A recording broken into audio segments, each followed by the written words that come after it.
मिंकी की फुर्ती उसकी सबसे बड़ी ताकत थी और यही चीज उसे गांव की नन्ही हीरो बनाती थी। उसका छोटा सा शरीर भले ही नाजुक दिखता हो, लेकिन जब बात तेजी और चपलता की आती थी तो मिंकी किसी शिकारी चीते से कम नहीं थी। जब लोमड़ी बाजार में चोरी करने आई तो मिंकी ने अपनी फुर्ती का पहला नमूना दिखाया। वह चुपके से एक ऊंचे टोकरे पर चढ़ गई और वहां से पूरी नजर रख रही थी। जैसे ही लोमड़ी ने मछली की ओर हाथ बढ़ाया, मिंकी ने हवा में एक लंबी छलांग लगाई, मानो कोई तीर हो। उसकी यह छलांग इतनी तेज थी कि लोमड़ी को संभलने का मौका ही नहीं मिला। लड़ाई के दौरान भी मिंकी की फुर्ती कमाल की थी।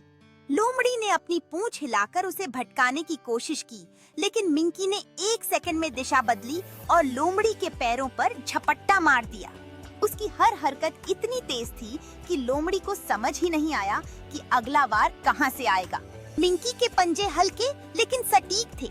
वह निशाना कभी नहीं चूकती थी।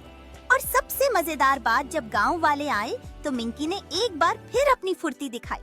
वह लोमड़ी को छोड़कर एक झटके में पास के पेड़ पर चढ़ गई, जैसे कह रही हो, मेरा काम हो गया, अब तुम संभालो। उसकी ये चपलता और समझदारी ही उसे खास बनाती थी। तो मिंकी की फुर्ती न सिर्फ उसकी शारीरिक ताकत थी, बल्कि उसकी स्मार्टनेस का भी हिस्सा थी।